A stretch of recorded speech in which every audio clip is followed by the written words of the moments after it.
السلام عليكم ورحمة الله وبركاته. إن الحمد لله نحمده ونستعينه ونستغفره ونعوذ بالله من شرور أنفسنا من سيئات أعمالنا.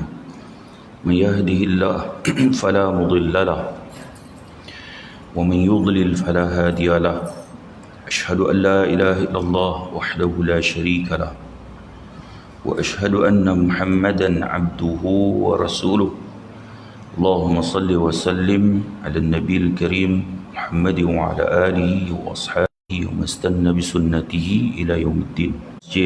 Muslimin dan muslimat, mudah-mudahan kita semua dirahmati oleh Allah Subhanahu wa taala. Kita masih lagi membincangkan dalam surah Al-Mujadilah dalam juzuk ke-28, dan kita sampai pada fiqh kehidupan dan hukum hakam tentang zihar. Kita dah bincang dalam kuliah yang lepas antara pengajaran yang boleh kita ambil daripada ayat pertama surah Al-Mujadilah ni adalah mengadu kepada Allah dalam setiap kesedihan, kesulitan, kesempitan kepada Allah adalah cara yang paling ampuh untuk kita nak mencari pertolongan. Jadi dia mengadu tentang suami dia telah menziharkan dia. Bila Nabi tak ada jawapan, dia mengangkat tangan mengadu pada Allah. So ini pengajaran yang besar untuk kita semua. Ramai di antara kita boleh dan kita kadang-kadang kita selalu mengadu pada manusia. Benda yang paling besar kita lupa adalah mengadu pada Allah Subhanahu wa taala. Tuan-tuan, Allah dah sebut ud'uni astajib lakum, minta padaku, aku akan kabulkan kamu. Tapi malangnya kita tak rasa bahawa minta pada Allah tu satu benda yang besar. Tambah zaman lah ni orang duk mengadu dekat Facebook, buat status kan. Dia lupa mengadu pada Allah. Tuan-tuan, Allah yang Jalla Jalaluh, yang maha besar, yang menguasai segalanya, yang boleh menyelesaikan semua masalah kita. Tapi malang kita tidak mengadu kepada kuasa yang maha besar tu kan? Bahkan kalau kita mengadu pada Allah pun sambil lewa ya kan? Kalau mengadu kat manusia ni kita contoh saya bagi contoh ni, pengajaran untuk saya sendiri dan pada kita semua. Kita kalau kita nak hutang dengan orang, kita pergi jumpa dia, kita mengadu dengan dia, kita rendahkan tone suara kita kan, buat muka kesian, aku ni tak tahulah aku nak mengadu kat siapa. Hang ada duit, hang jenis mudah kesian kat orang, hang baik kan. Anak aku nak pergi universiti, aku rasa aku perlu duit lah. Aku tak ada orang lain, aku nampak hang je. Pandai kita susun ayat tu. Buat muka kesian pandai, slowkan suara pandai, puji dia kita pandai. Bila kita nak mengadu pada Allah, kita angkat tangan dan kita stop. Kan? Mengadu alhamdulillah rabbil alamin. Kita tak betul-betul menghayati permintaan kita pada Allah tu. Kan? Tuan-tuan, alhamdulillah Perlis ni ajak individu angkat tangan mengadu pada Allah sendiri. Kan? Kalau kat negeri lain tu kan, depa buat kira kalau nak mengadu pada Allah nak kena cari tok imam. Kan? Nak kena cari tekong. Tekong dah nak kena ni. Sebab tu saya, tuan-tuan, kalau tuan-tuan tengok doa lepas salat. Dan Perlis ni alhamdulillah kan diikut macam mana hak Nabi buat. Tidak ada satu nas pun yang menunjukkan Nabi doa secara berjemaah dengan makmum, tak ada kan. Tapi di negeri lain dia buat kan, atas alasan mereka lah. Sebenarnya dia membentuk satu pemikiran kepada masyarakat kita, masyarakat umat Islam, bahawa dia menganggap hubungan makmum dengan imam itu diakhiri dengan doa secara berjemaah. Memang dia pernah nampak macam tu. Kalau tak buat doa secara berjemaah tu, rasa Allah macam tak sah solat. Biar tak zikir habis hak Nabi buat kan. Dah buat kan, Jabatan Mufti Perlis letak zikir yang maksur. Imam tak zikir tu tak apa, janji doa. Sedangkan Nabi zikir, doa secara berjemaah tak. Akhirnya masyarakat kita menganggap bahawa doa itu dengan imam lebih penting daripada hak zikir tu. Saya banyak kali, tuan, salah satu contoh masa saya di airport Sandakan. So saya jadi imam, ada 3 orang makmum, saya pun nak cepat. Jadi bagi salam, istighfar 3 kali, Allahumma antas salam minkas salam tabarakta ya dzal jalali wal ikram. Saya bangun tu pergi ke belakang tu, 3 tu pakat tengok dia macam tak puas hati tu. Siapa tu imam tak doa? Kita nak cepat. Kita buat macam mana Nabi selalu kan, istighfar, Allahumma antas salam. Lah 3 orang tu organize, seorang jadi tekong, hak 2 orang ikut. Sebab bagi mereka salat berjemaah itu mesti diakhiri dengan doa secara berjemaah. Sebab tu kalau tuan-tuan tengok di R&R kan, surau-surau hak kecil di mall, kadang orang ramai kan, yang salat tu dah ramai, kemudian yang berdiri menunggu ramai lagi, yang tengah ambil wuduk lagi, hak tunggu kat luar lagi. Imam assalamualaikum warahmatullahi wabarakatuh, astagfirullah, alhamdulillah rabbil alamin. Dia doa pula. Orang nak buat benda fardu tu, kalau tanya dia akan kata Allah benda baik apa salah. Doa bukan dangdut. Dia pun selalu cakap macam tu. Tuan-tuan, orang kat R&R ni, ada orang yang dia anak dia bergilir, isteri dia jaga anak, dia pergi salat kan, lepas tu isteri dia pula salat, dia jaga anak. Nak pergi pula ayah tengah sakit kat kampung, nak cepat kan, nak bawa pergi hospital. Kita tak sama. Dia tu Allah 2 minit relax lah. Orang nak cepat.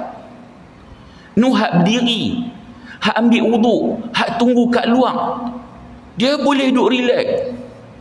Sebab mereka menganggap bahawa salat berjemaah mesti diakhiri dengan doa secara berjemaah. Ini masalahnya.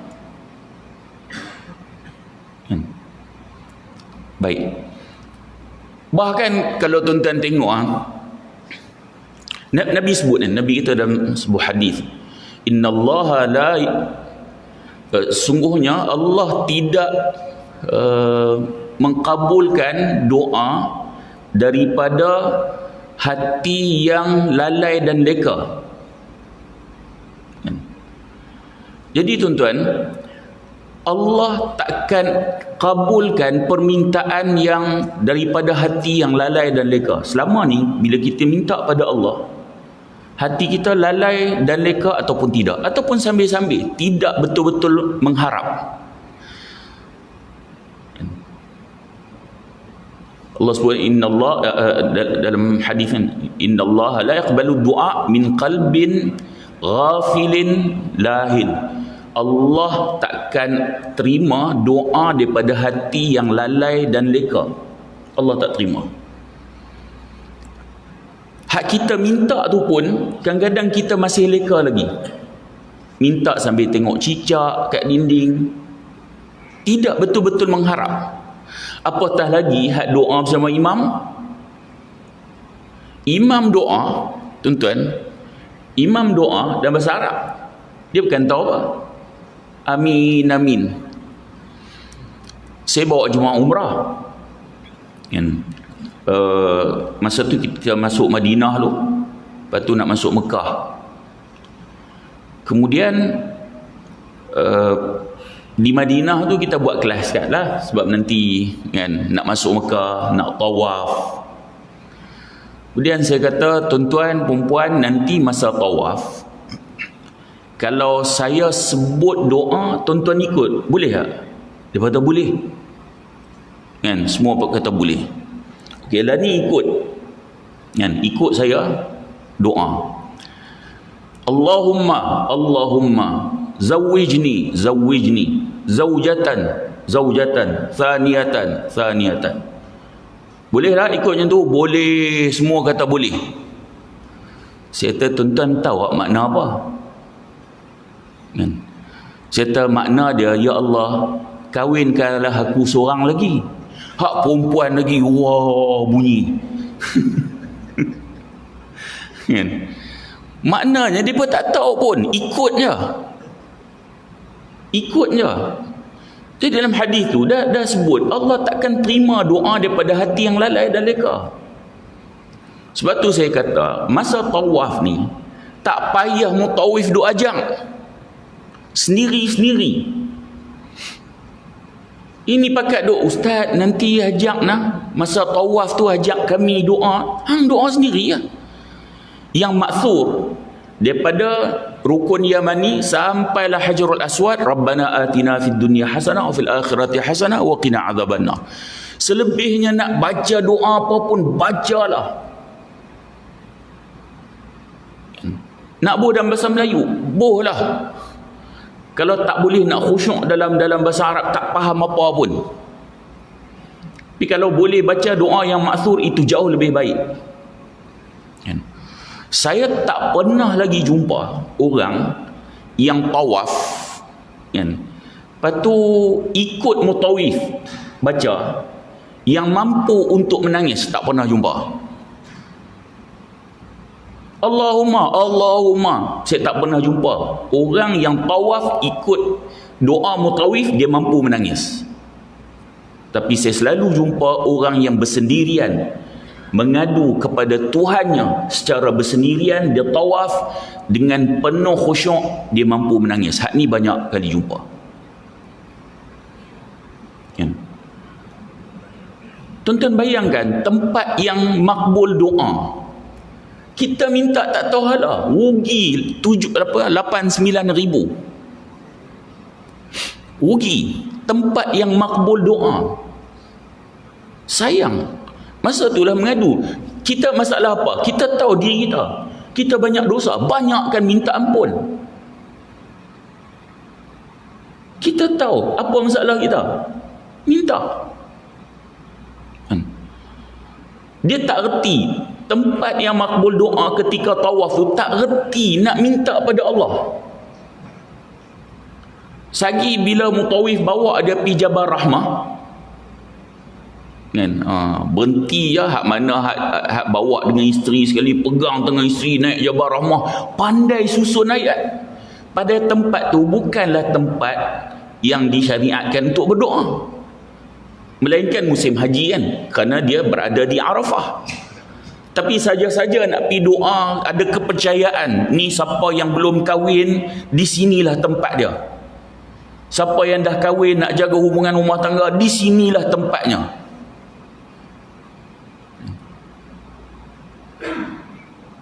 Tuan-tuan,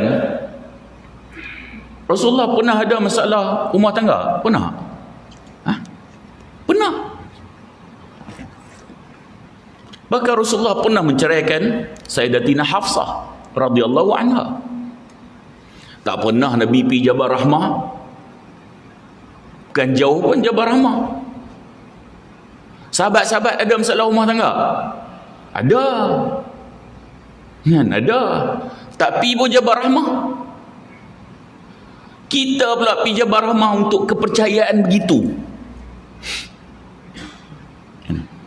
Jadi bila ada masalah tuan-tuan, mengadu pada Allah. Mengadu pada Allah dengan hati yang tulus, memang mengharapkan daripada Allah Subhanahu Wa Taala, macam mana Khawlah buat. Baik. Kemudian kita tengok hukum zihar dalam keadaan mabuk ataupun dipaksa. Mabuk ni dia ada dua. Satu, mabuk yang diusahakan. Contoh minum toddy. Bahasa kan, toddy. Minum arak kan. Itu mabuk diusahakan. Menurut jumhur ulama, zihar dia sah. Seperti mana dia punya cerai. Kan? Dia punya cerai. Tapi kalau dia dipaksa, kan, maka tak jatuh. Kalau dia dipaksa, menurut jumhur, kerana kehendak orang yang dipaksa ni dia dianggap sebagai bukan niat yang sebenar. Maksudnya kalau mabuk, bila mabuk dengan usaha dia zihar tu jadi.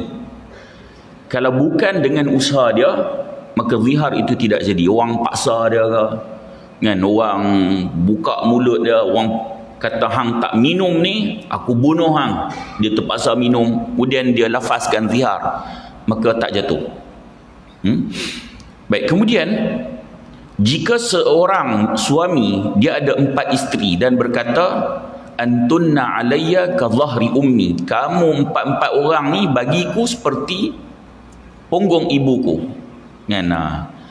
Kata jumhur, zihar berlaku kepada semua, kepada 4 isteri dia. Kan? Dia sebut macam tu. Maka dia tak boleh jima' dengan 4 orang isteri dia. Menurut jumhur, kalau dia nak jima' isteri dia, maka dia perlu bayar kafarah. Kafarah tu cukup sekali. Maksudnya, kalau 2 bulan puasa berturut-turut tu, sekali je. Di sisi mazhab Syafi'i, kan, dia wajib bayar 4 kafarah. Maksudnya setiap isteri 1 kafarah. Jenuh. 4 orang 8 bulan. Saya lebih cenderung pada pandangan jumhur yang menyatakan hanya sekali. Dan dia, sebab dia ada perbincangan lah tuan-tuan, tapi saya cenderung pada jumhur. Sebab kalau 4 kali ni dia akan menzalimi, kan? Dia nak selesaikan yang hak pertama dulu, hak kedua nak kena tunggu lagi jadi 4 bulan lah. Hak ketiga jadi 6 bulan, hak keempat jadi 8 bulan, kan? Maka pandangan jumhur, saya lebih cenderung pada pandangan jumhur, cukup hanya sekali. Kemudian zihar dia lebih kurang hukum dia dengan talak, kan? Dari sudut lafaz apa semua, kan? Jika seorang suami dia kata pada isteri, kamu bagiku seperti punggung ibuku dan kamu tertalak 3. Dia ucap 2. Satu zihar, satu lagi talak. So ada 2 hukum di situ. Okey. Dia kata, kamu bagiku seperti punggung ibuku 1. Kan? Kemudian dia sebut, dan kamu tertalak 3. Jika suami dia bayar kafarah sebelum dia nikah kembali isteri dia, maka itu tak ada masalah. Bila dia nikah balik isteri dia, maka dia boleh untuk terus jima'. Tetapi kalau dia tidak bayar kafarah, kemudian dah tamat iddah isteri dia, ni talak 3 ni, isteri dia kahwin semula, kemudian jima' dengan orang tu, kemudian orang tu cerai isteri dia, dengan bekas isteri dia, kemudian habis iddah, dia nikah balik dengan perempuan tu, bekas isteri dia tu, dia boleh hak jima'? Tak boleh lagi. Dia kena bayar kafarah. Sebab berlaku dua hukum. Pertama, dia telah zihar. Yang kedua, dia telah talak dengan talak 3. Baik. Zihar dalam keadaan ataupun zaman moden ni, khususnya di Malaysia, kadar makanan dalam bentuk moden, kan? Sebab dia pertama sekali kafarah zihar adalah bebaskan hamba. Lah ni hamba tak ada, dia pergi yang kedua, iaitu puasa 2 bulan berturut-turut. Kita dah bincang, kalau orang tu tak mampu untuk puasa 2 bulan berturut-turut, barulah dia akan pindah ke hukum zihar yang ketiga, iaitu bagi makan 60 orang miskin. Okey, 60 orang miskin ni ikut fatwa kebangsaan dia boleh diganti dengan nilai makanan yang menyamai satu cupak. Biasanya 6 hingga 10 ringgit untuk sekepala. Katakanlah 8 ringgit. Jadi kalau 60 kali 8, anggaran dia 480 ringgit. Baik. Kemudian ni kita nak tengok pelaksanaan zihar ni di Mahkamah Syariah di Malaysia. Kes zihar ni boleh difailkan di Mahkamah Syariah di bawah kekeluargaan. Kes zihar. Hakim dia akan, pertama sekali dia akan nilai lafaz zihar suami tu. Suami ucap apa. Kemudian dia akan menetapkan, bila dia dah nilai lafaz suami, dia akan menetapkan kafarah mengikut kemampuan suami tu. Kan? Suami tu dia badan elok, kerja pun okey, tak teruk, dia kena puasa 2 bulan berturut-turut. Kan? Kalau suami tu tak mampu puasa 2 bulan berturut-turut, hakim akan menentukan dia kena bayar kafarah bagi makan 60 orang miskin. Okey. Kemudian mahkamah akan keluarkan perintah kafarah secara berdaftar. Kemudian mahkamah akan mengarahkan bayaran kepada Baitul Mal bagi pengagihan makanan. Para ulama juga mengharuskan pembayaran kafarah ni melalui, kalau ada NGO Muslim, ataupun boleh melalui pusat zakat. Kan? Syaratnya pemberian makanan ni benar-benar sampai kepada fakir miskin. Maksudnya tak semestinya dia pergi cari orang miskin tu. Kan? Okey. Baik. Persoalan yang lain, adakah zihar berlaku dalam masyarakat Malaysia? Ya, dia berlaku, tapi jarang. Jarang. Kerana budaya Melayu ni dia tak lazim menggunakan istilah macam Arab guna. Sebab kita dah bincang itu kan, Arab diguna anti alayya ka zahri ummi. Kamu, dia cakap kat isteri dia, kamu di sisi aku seperti belakang ibuku. Istilah ini Arab dia guna, kalau dia cakap macam tu, maksudnya dia tak mau isteri dia, dia tak mau setubuh dengan isteri dia. Itu maksud dia. Tapi kalau Melayu cakap macam tu, dia maksud macam tu tak? Itu bukan istilah Melayu, itu istilah Arab. Arab yang gunakan istilah tu. Tapi zihar masih boleh berlaku. Masih boleh berlaku. Kan? Cuma kalau dalam masyarakat Melayu ni, kalau dia sebut jelas, aku haramkan engkau seperti ibuku, yang tu jelas kan? Maksudnya dia, aku haramkan engkau seperti ibuku. Di Malaysia kan, kalau sekadar dia punya kata, contoh dia kata awak ni lembut macam mak saya, zihar ke tak? Tak. Kan? Masakan awak ni macam mak saya, zihar ke tak? Tak. Kan? Awak jaga anak macam mak saya jaga kami. Tak. Yang ni bukan zihar. Masyarakat Melayu dia sebut benda macam tu, dia jadi pujian. Kan? Kalau pun suami kata, saya tengok belakang awak macam mak saya, kan? Bukan zihar lagi. Dia bentuk pujian, bentuk kasih sayang. Tapi Arab kalau disebut macam tu, merupakan pengharaman. Dia tak mau dah kat isteri dia, tak mau bersetubuh dengan isteri dia. Itu jadi zihar. Jelas Maksudnya zihar di Malaysia ni, bagi masyarakat Melayu dia sebut, maksudnya kamu ni haram di sisi aku seperti haramnya aku dengan ibu aku. Tu baru jadi zihar. Jelas Okey.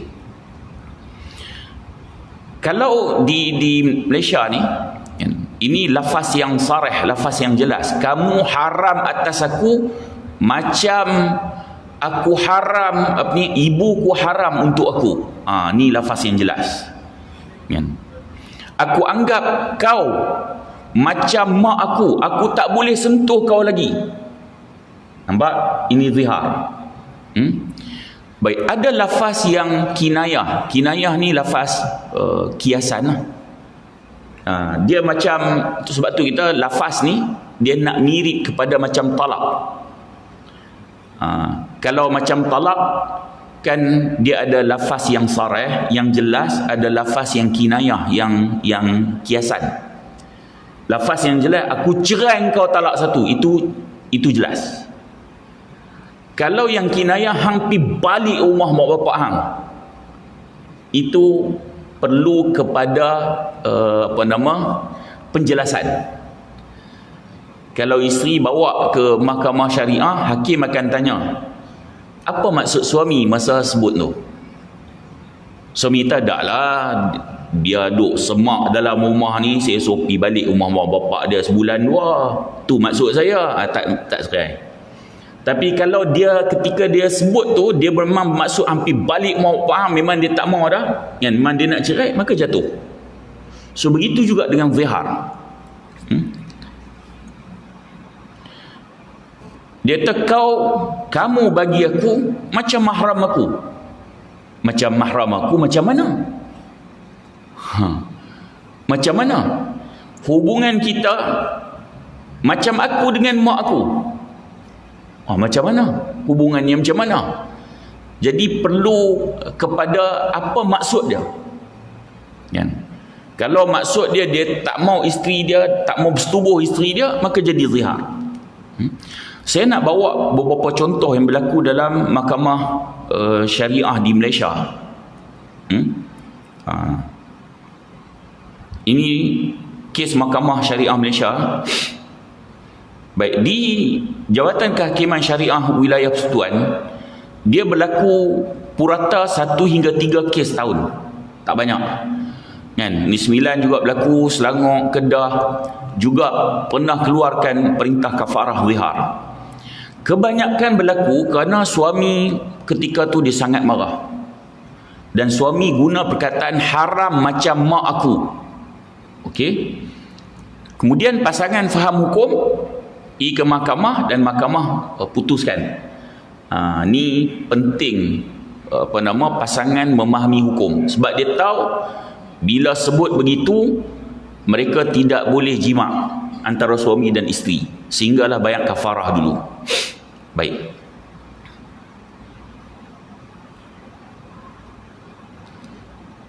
kita sebut sekali lagi tuan-tuan, kita dah bincang dalam kuliah yang lepas. Zihar ni berlaku apabila dia menyamakan isteri dia secara zat, tubuh badan, dengan wanita mahram bagi suami. Okey, dan disertai dengan maksud pengharaman hubungan suami isteri. Maksud dia memang tak mau jima' isteri dia, bukan sekadar pujian seperti mana yang berlaku dalam masyarakat Melayu. Okey, kes pertama, suami dia kata, engkau haram bagi aku macam mak aku. Ni berlaku di Mahkamah Syariah Selangor. Zihar ke tak? Zihar ke tak? Zihar. Dan ini sarih. Dia sebut. Dia kata, engkau haram bagi aku macam mak aku. Zihar. Kes yang kedua, suami kata, aku tak boleh sentuh kau lagi, kau seperti mak aku. Zihar ke tak? Zihar. kan, zihar. Walaupun dalam kes ni suami dia kata dia hanya ketika tu dia marah, jadi zihar. Baik, suami dia dipaksa angkat sumpah bahawa lafaz itu bukan satu gurauan, dan kafarah dikenakan. Kes ketiga, dia kata sifat kamu sama macam mak aku. Ini dibawa ke mahkamah ni, mahkamah syariah Perak. Suami sebut sifat kamu ni macam mak aku, zihar ke tak?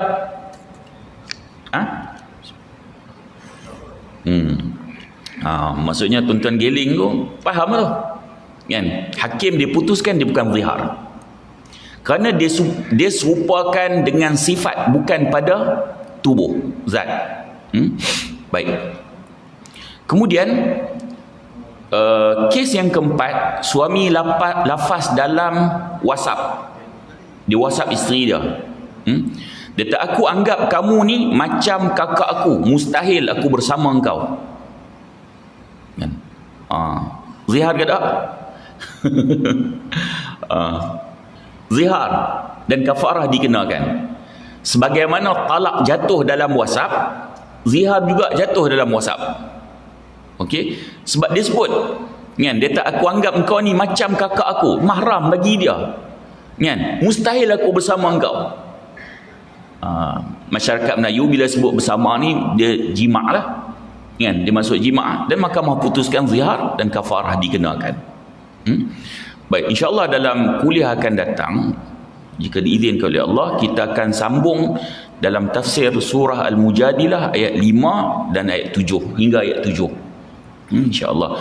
Dan ayat 5 ni dia akan bincang tentang bagaimana orang yang menentang hukum Allah, yang menentang hukum Allah. Nanti kita akan bincang dalam kuliah akan datang. Sebab itu kalau masuk ni dia akan jadi panjang.